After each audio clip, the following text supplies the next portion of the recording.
Neubrutalism or bold design. Now, there is a unique twist in this design trend.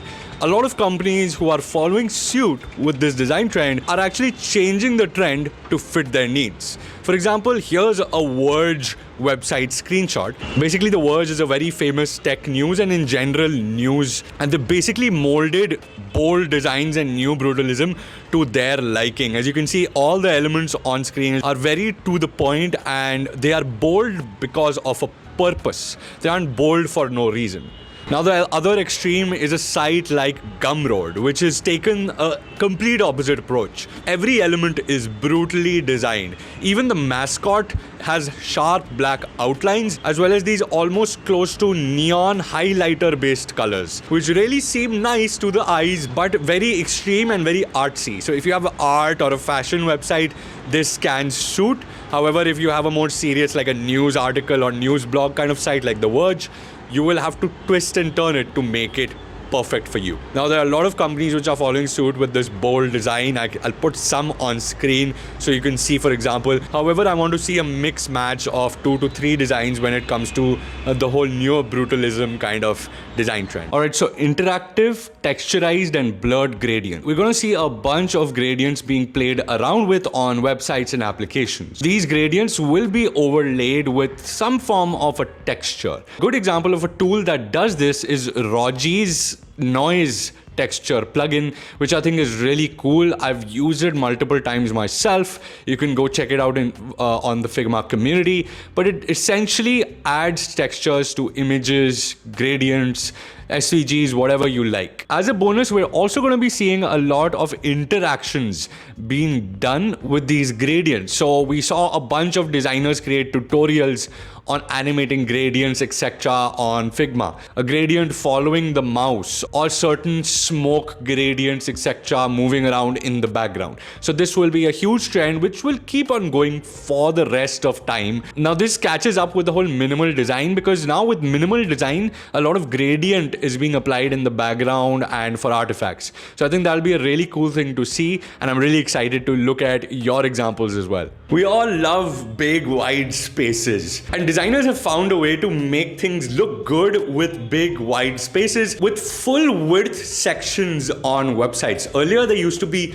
a lot of cool grids and horizontal views. Now it's just everything is linear and one on top of the other. Especially with the titles are bottom aligned to a lot of these sections and elements. And I think it's really cool because it follows the whole minimal approach, as well as makes everything a little more immersive than having to squint at small sections or small text. Everything is now bigger, so this makes more sense. Apart from that, it's actually easier to develop and design. Everything is easily made responsive, so you can have this on mobile, desktop, laptop, etc. Apart from that, it is easier for websites or products to tell a story because everything is one on top of the other. It goes in a linear process and there's less distraction as well. Interactive 3D elements. We're going to be seeing a lot of these pop up. Now in 2022, we saw the takeover of 3D in UI design. However, a lot of these were just static 3D because we didn't really know how to animate 3D. Prominence of tools like Womp and Spline. You can essentially make 3D elements like these,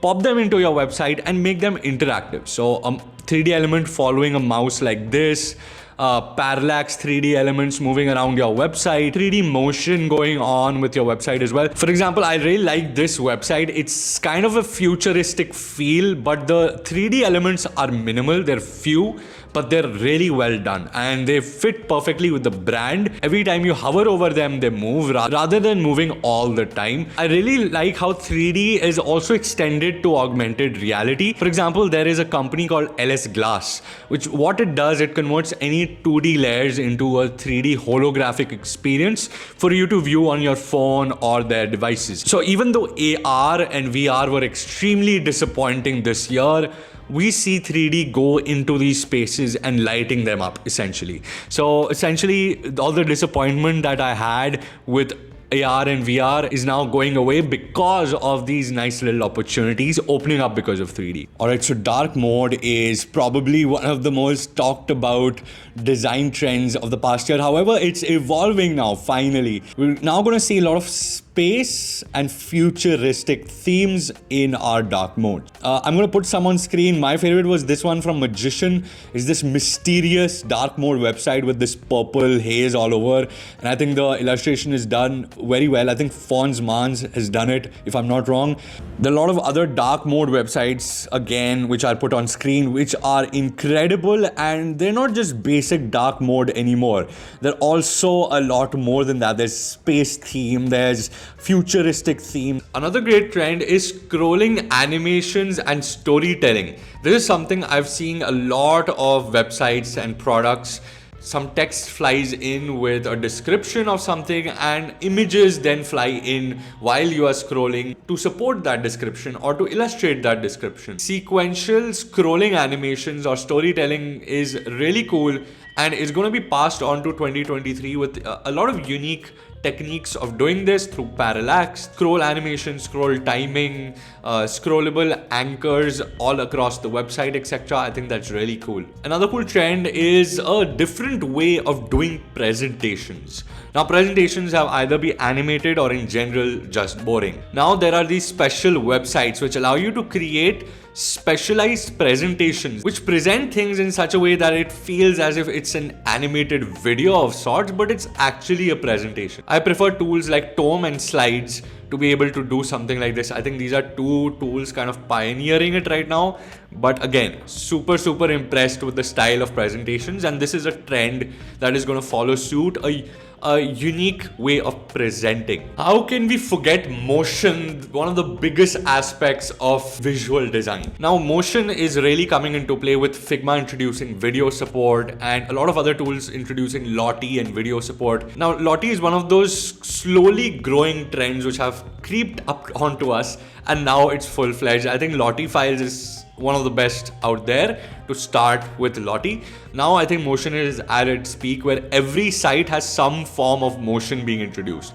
If there is no motion, it feels boring and it feels old. Low fidelity designs. Now low fidelity was always taken as wireframes or just a sketch. Now those sketch wireframey designs are coming into the UI and visual design space. You see a lot of these hand brush style designs, arrows, highlights, etc. They're almost as if there's a cursiveness to these designs, so as to say. And they work really well. A lot of websites are implementing these. You see this ruggedness in the design. While it is still digital, it feels as if someone's drawn digitally on it. Web3 has taken center stage for tech in general in the past year, and now design for Web3 is a big thing. Now, a lot of these designs are very futuristic and sci-fi looking. There's a lot of hype design also introduced here, where where colors are overpowering or big bold font is being used. I think design for Web3 is like designing the Yeezy. It looks weird, it looks out of place, but everyone still loved the Yeezys, and it's universal design. Now Web3 is demanding something like that out of the box.